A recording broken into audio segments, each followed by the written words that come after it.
Good evening. Welcome to the Village of Carpentersville regular board meeting, November 18th, 2025 at 6 p.m. I'll call the meeting to order. Roll call, please.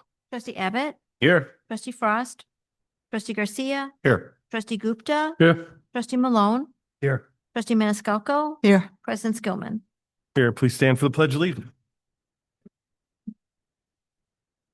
I pledge allegiance To the flag of the United States of America, and to the republic for which it stands, one nation, under God, indivisible, with liberty and justice for all. Thank you.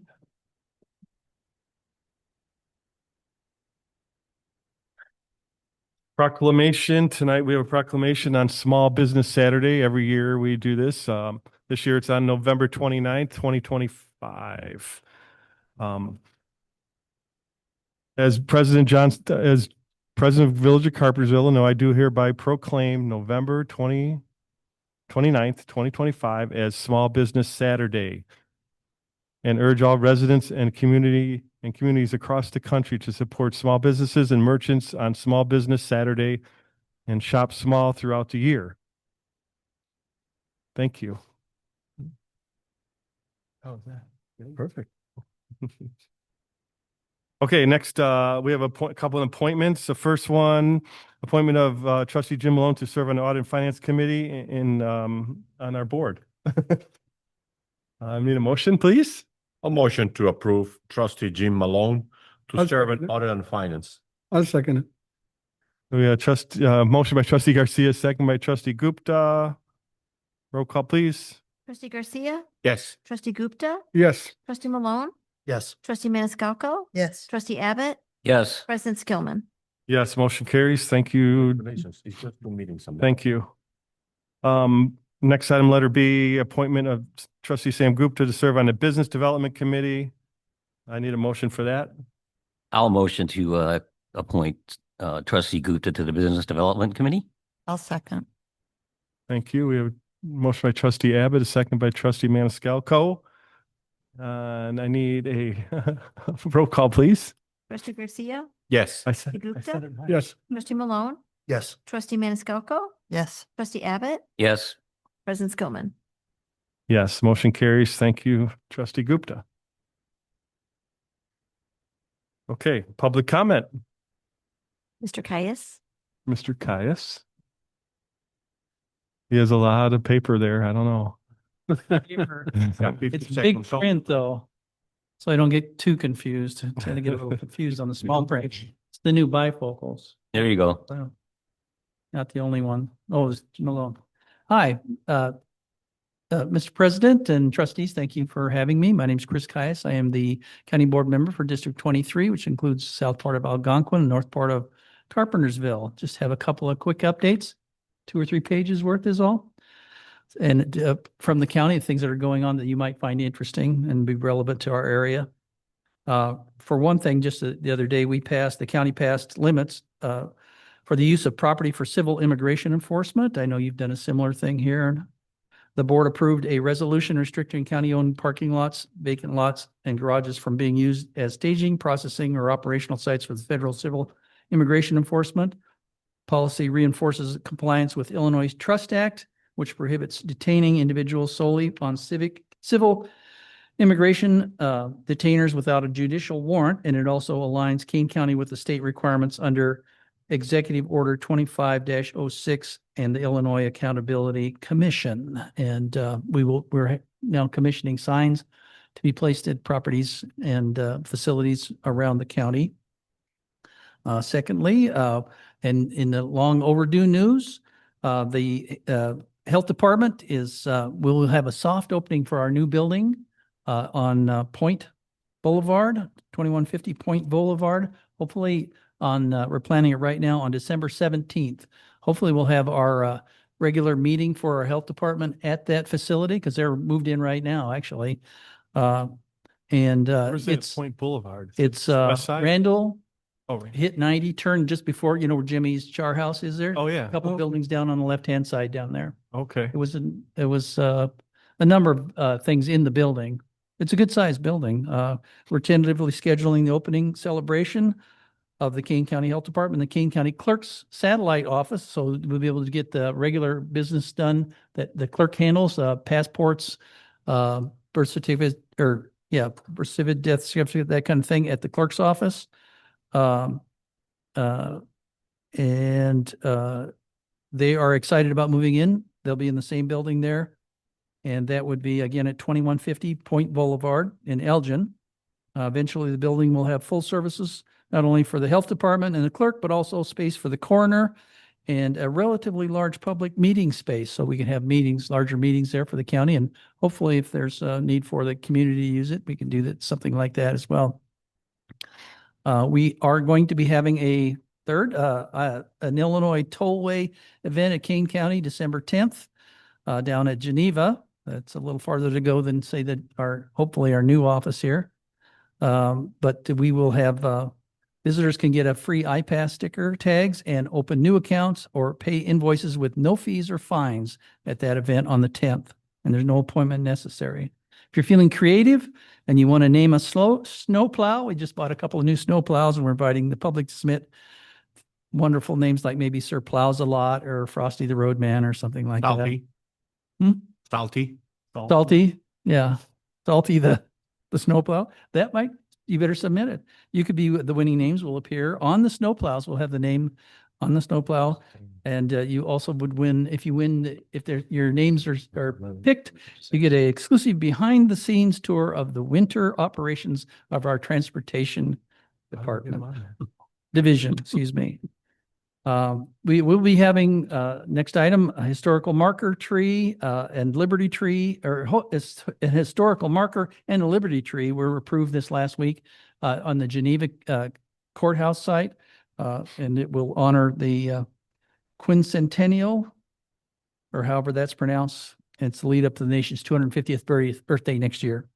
So, and on that, we've also appointed, I don't know if you know Ken Shepro, he is a prominent politician in our county. As Kane County appointed him as our first local historian. And we're looking for historical stories. So you can, if you have any, you can submit that to our publisher of our Julie Mann, who's our information officer.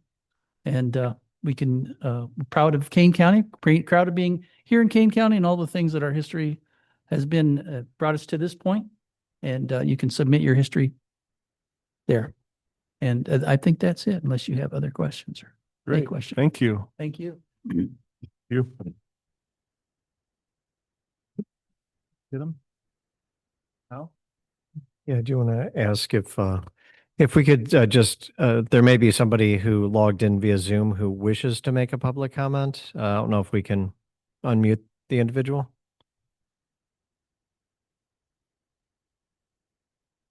Kevin?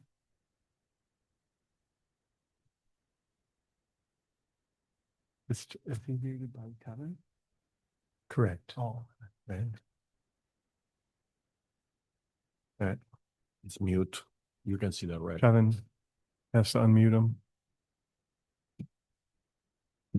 We can, if that individual reaches out, the board could certainly recognize that under public comment later if you choose. Okay. Got it. Okay, moving on then. Nobody else, right? Okay. Consent agenda. All items listed on the consent agenda being enacted by one motion. There'll be no separate discussion on items unless the trustees so request. In that event, the item will be removed from the general order of business and considered in its normal sequence on the agenda.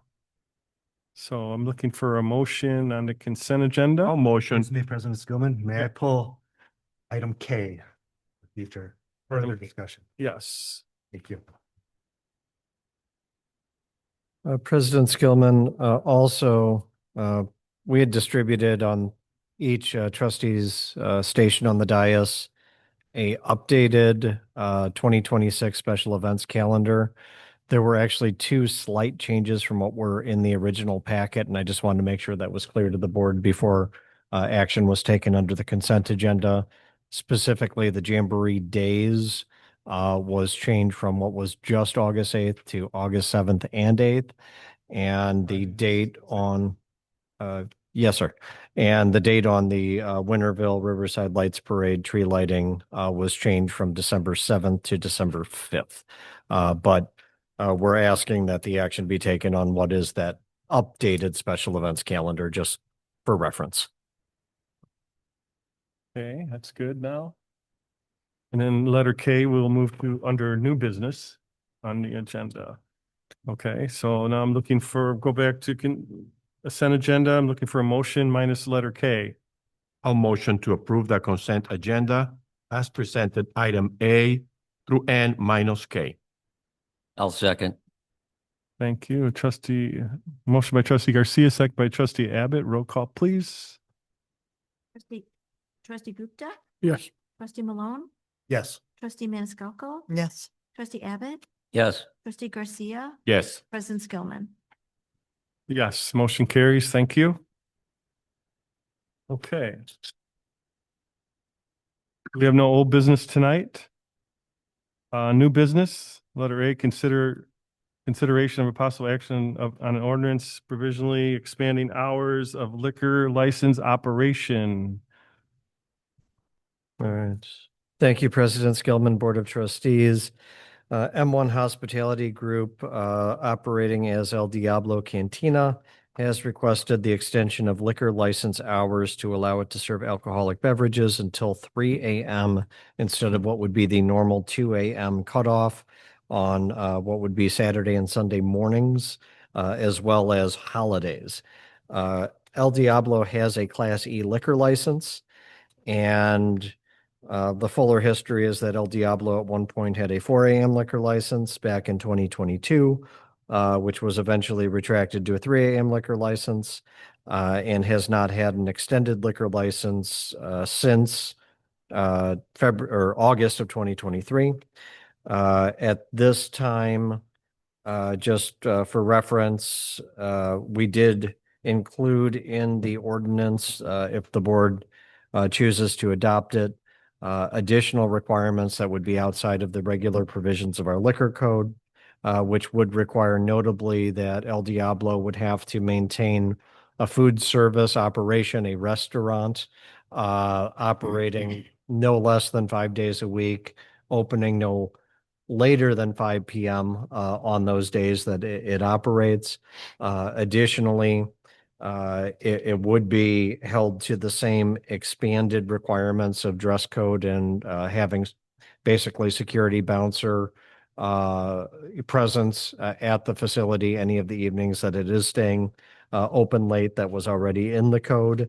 And further, unlike prior iterations of this particular extension of operating hours for the business, the extra hour would be revocable at any time with or without cause by either the village board or the village president, which means that there would be no right or guarantee of continuation of that if anyone, the liquor commissioner or the village board made the decision to cease the extended hour. But that is what is presented to the board for consideration. Draft language was included in the board report to either approve or deny the ordinance based on the board's direction. Thank you. Any questions? Discussion with Brad? No? Okay. And looking for a motion on letter A. A motion to deny letter A. I'll make a motion to approve letter A under new business. Okay. Yeah, we have no second on the motion, on the first motion, so. Well, okay. I'll second to deny. Oh, okay. Yeah, no, okay, so Dick's couldn't make a motion yet, correct? Correct. The initial motion hadn't been confirmed whether it was seconded, so Okay, trustee Maniscalco's second would have been to trustee Malone's initial motion. okay. We have a motion and a second. Or motion by trustee Malone, a second by trustee Maniscalco. Okay, roll call, please. Trustee Malone, Yes to deny. trustee Maniscalco, Yes to deny. Trustee Abbott, No. trustee Garcia, No. trustee Gupta, No. President Skillman. No. So we need a motion. I'll motion to approve the extended hours of operation for A1 Hospitality. I'll second it. There a motion by trustee Garcia, second by trustee Gupta. Roll call, please. Trustee Malone, No. trustee Maniscalco, No. trustee Abbott, Yes. trustee Garcia, Yes. trustee Gupta, Yes. President Skillman. Yes, motion carries. Thank you. Next item on the agenda, or new business, I'm sorry, approval of resolution establishing the funding and terms for fulfilling the redevelopment agreement with Horizon Development Group Incorporated. Any discussion on that? Last board meeting, trustee Frost had asked Verizon for a list of the subcontractors that they used on the developments that they used as examples. I was just wondering if we've got any of those yet? I did not receive those. I know they did say that they were committed to providing that when they had identified list of the forthcoming ones, but we have not seen the previous one at this time. Certainly, Director Dabrowski and I can follow up on that promptly. They did also ask whether they should be here tonight in case there were any questions, but we could certainly ask them that question. But we don't know if trustee Frost received anything in his email. I haven't heard of anything. I would suspect he had not, or I think He they would- would have channeled that through Director Dabrowski or myself. Okay. Okay, just so the taxpayers know, I'm not comfortable giving that much taxpayer money without knowing the contractors and their qualifications. Thank you. Okay, need a motion on letter K. A motion to approve letter K. I'll second. Motion by trustee Garcia, second by trustee Abbott. Roll call, please. Trustee Maniscalco, Yes. trustee Abbott, Yes. trustee Garcia, Yes. trustee Gupta, Yes. trustee Malone, No. President Skillman. Yes, motion carries. Thank you. All right, Manager Stewart, please. All right. Good evening again, President Skillman, Board of Trustees. I'm going to actually kick off the manager's report and staff report, turning it over to Jennifer Hyde, our marketing and events coordinator, who I think everyone here knows very well. But she's going to provide an overview of what we have been doing the past 6 months, which also coincides more or less when Ms. Hyde began working for the village regarding our social media platforms and other related activity. Thank you very much to President Skillman and the board. I'm excited tonight to share a quick snapshot of the impacts that we've made on our Facebook engagement, reach, and our community connection since June. And to understand why this impact matters, I'd like to start with why Facebook is such an essential tool for us. Our residents rely on Facebook first for important information, not just road closures, events, and safety messages and community news, but those are definitely the top parts. This strengthening our channel directly strengthens how we communicate with the village. And with that in mind, here's a look at what the last 5 months on our platform has looked like. You can also refer to the metric sheet too. It's tricky because it's kind of tiny, but so since then, our June, we've seen significant increases across the board. More people reached, more residents engaging, and a growing community following our updates. In just 5 months, we have seen transformational growth across every major metric. Our page views have increased by 142% with over 1.9 million views in just 5 months. Our followers have grown by 1,000 new people for 135% increase. And our page visits have jumped 131%, which means approximately 66,000 people are coming directly to our pages. And knowing that we have roughly 40,000 people that live inside the village, this also speaks to the fact that our reach has expanded by 46%, with more than 261,000 individuals in our main local area looking at our page. The content interactions are also up nearly 200%, reflecting almost 18,000 meaningful engagements. And when we talk about that, we're looking at likes, comments, shares, and moving the information beyond just viewing it themselves. This growth shows that our community is not only seeing our content, but connecting with it. Considering that the previous 6 months to this snapshot, we averaged roughly only 925,000 views. So quite a substantial growth. It's natural to ask, what is causing this? What is behind the momentum shift? Oops. And it is, when we look at it, the story becomes very clear. As mentioned before, since June, we've gained more than 1,000 new followers, and that's directly tied to the consistency, the branding, and the unified voice that we have introduced across our departments. We've created a reliable posting rhythm. We've improved our visuals, our photography, and have focused on timely, relevant storytelling pieces. All of this strategy is not just for the numbers, but for the real impact on our community. So why does this growth matter? Because these numbers are real people. They are our residents seeing, sharing, and relying on the village's information. This means that we have faster awareness during our emergencies. It leads to more community engagement and attendance in our events and meetings. We have clear understanding of the village's projects and directives, and a stronger trust in the information that's coming from us. This is what growth translates to in the real world. And to show how this plays out, here are some of the posts that are resonating with our residents the most. These examples highlight content that people are responding to. It's event coverage, it's community stories, safety messages, and important village updates. What stands out the most to me, and hopefully to you too, is the variety. Our residents are engaging with content from every department and about every topic, which shows that these are valued and unified. This shows the value of our unified approach.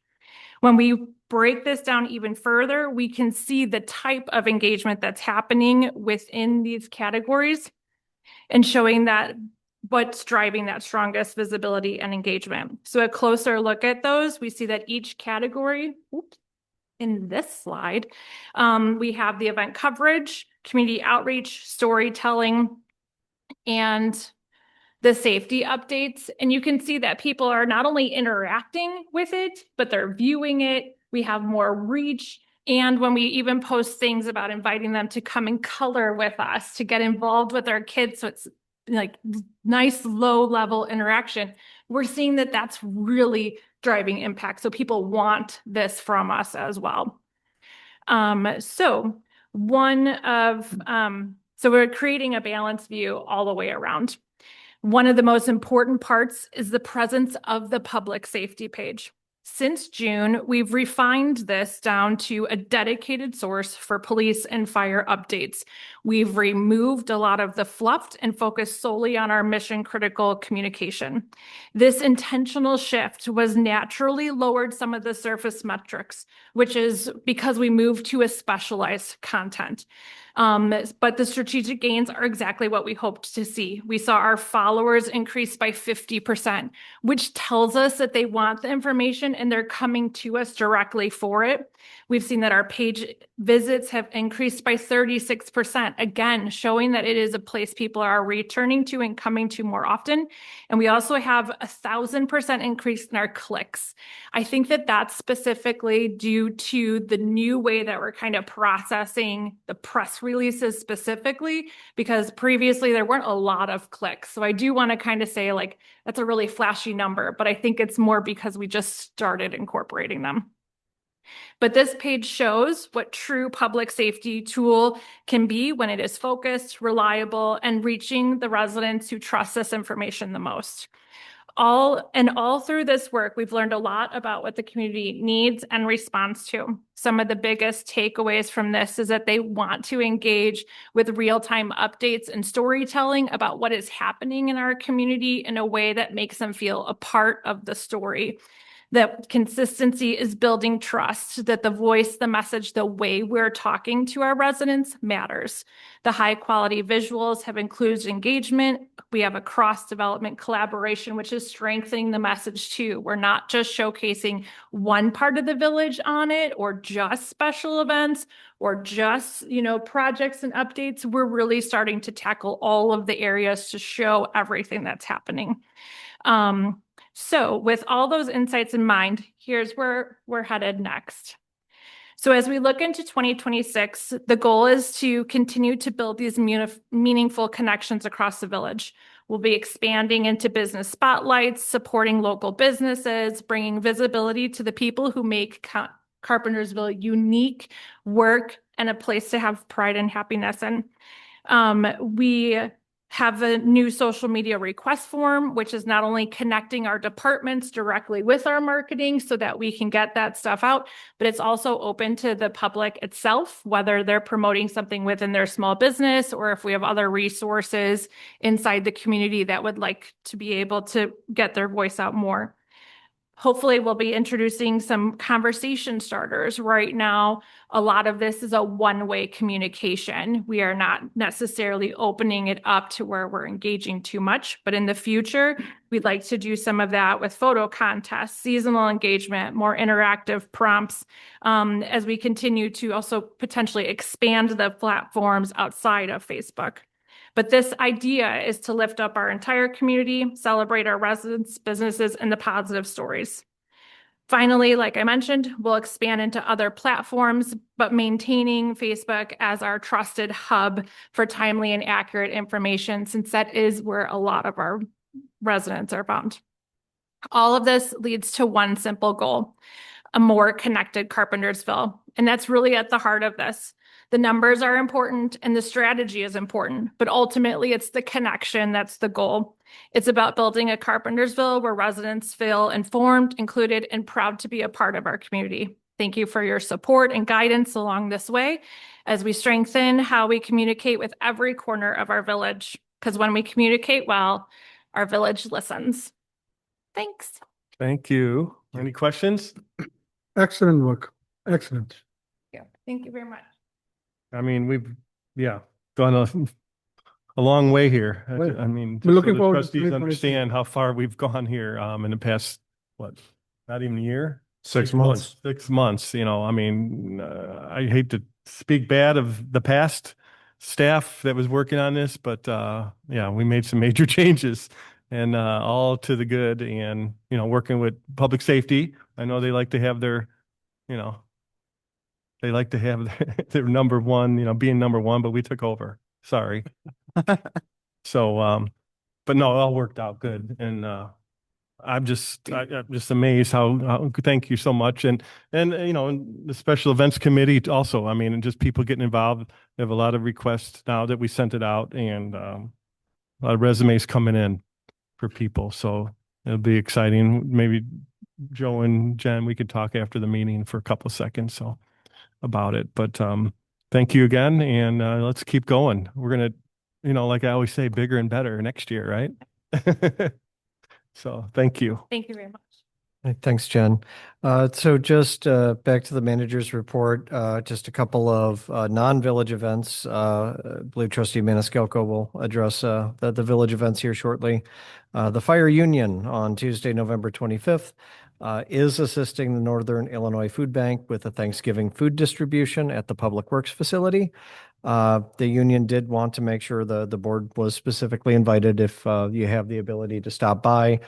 Tentative hours, Chief Anishevitz, I don't know, I had 4:30 to 6:30. Does that sound right? 5 o'clock, 4:30 setup, yeah. So 5 p.m. kickoff. When was that? Yes, if you care to help, that's wonderful. And thank you to the fire union for doing that. That's great. The Chamber Annual Holiday Luncheon is December 12th, which is a Friday from 11:30 to 1, Blue Route in West Dundee.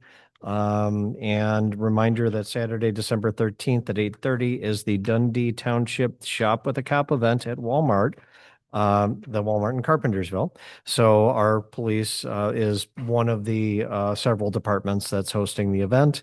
If anyone has any interest, again, our police department did reach out and ask if anybody did want to help participate. Would just ask that you just coordinate through Sergeant Polarsky if you are interested. Do they need volunteers? Okay. Mhm. I want to volunteer. I think you get, yeah, they have to do a background check probably on her. Before you- The volunteers would be welcome at 8:30. Just kidding. But if it would help if we knew in advance just to Yeah, help no, they- coordinate the the I had to pairing last with the kids in particular. So I'm sorry, President Skolnick. Sorry, no. No, I didn't mean to talk when you were. Just some development updates. Fox Valley Church, just north of Menard, submitted an annexation petition. They're planning to expand to serve a congregation of over 500 church service attendees. A key part of the annexation will be terms of an agreement to address the additional right in, right out that we are seeking to place along Huntley Road into the Menards parking lot.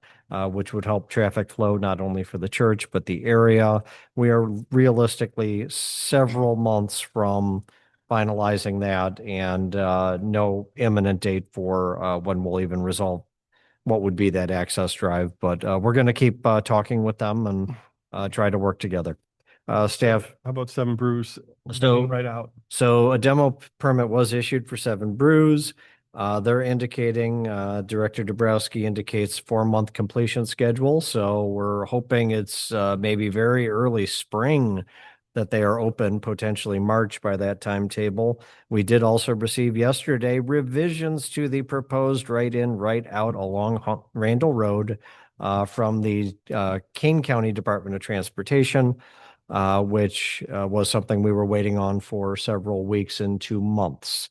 So we will continue to try to promote that, but that obviously will be very integral to handling the traffic flow that's anticipated from the increased traffic at Seven Brews.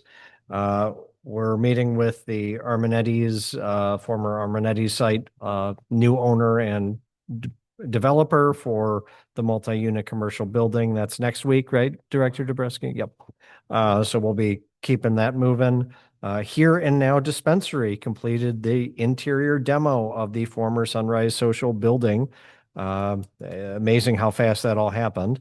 I swear that was a restaurant a month ago, wasn't it? And they're beginning the interior construction this month.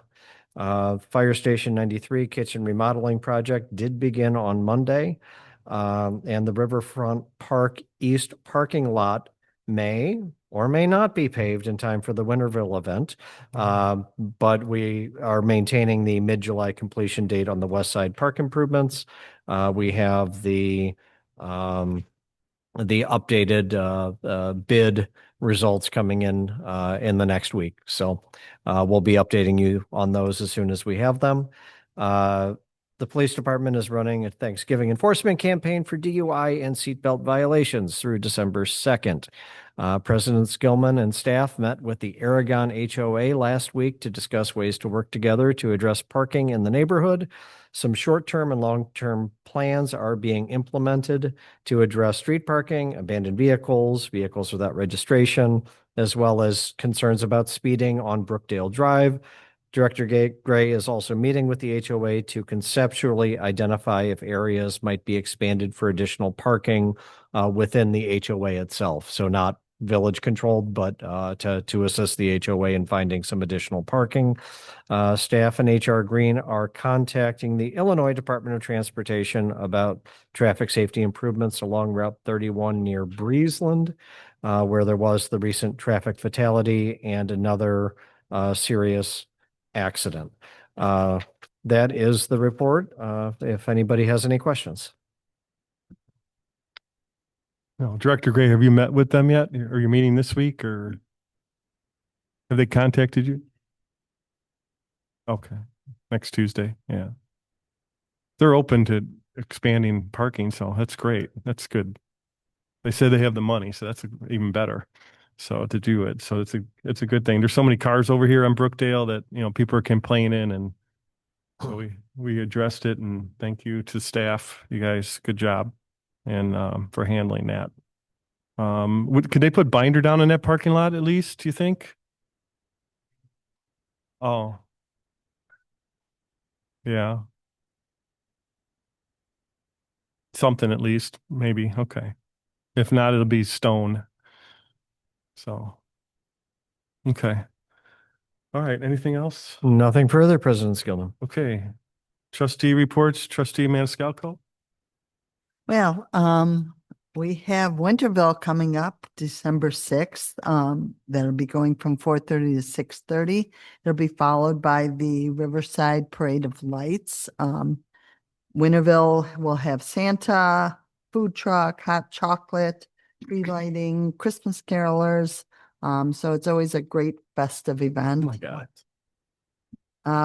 And then I just want to give kudos to Jen. Since she's been here, it's been a great, refreshing new look at special events. Her leadership has been great, and has shown an innovative approach to all our new events. So I just want to give her kudos. And then I think that's all I have. Yeah, definitely agree. I went to the meeting last week, and it was like total opposite of the old meetings where there was a lot of confusion for many years, and now it was organized, and with the help of Trustee Maniscalco and Jen, of course, and Greta and the team. Yeah, So it's nice. So we're small but mighty. yeah, no, we have more coming. So Okay. we'll have to shape them up. Trustee Gupta. First of all, excellent work for the social media. Excellent work. Mhm. I'm looking at what we are looking forward for 2026. It's going to be amazing. If we do it right, it's going to be amazing. So thank you for doing. We're going to do a lot of video next year. Oh, excellent, even better. Jen doesn't know it yet, but we're going to. We got to get up. We need a microphone to clip on. You got it? You ready? Okay. We're ready then. Show some of these new projects and stuff coming up, right? We need to start showing the public what's going on. I mean, they don't come to our meetings, so we need to show them on social media. And I think you hit it on the head, and I Agreed. think everybody agrees. Yep. It'll be fun. Good job. And yeah. Trustee Garcia. Just want to say congratulations, best of luck to El Diablo. Hopefully this time you hit it out of the park. Thank you. Trustee Malone. I have no report tonight. Trustee Abbott. Yeah, sure. I'd like to give a shout out to Jen too with the social media performance summary. A lot of people don't understand how important social media is, and our residents are looking at it all the time. You did a fabulous job.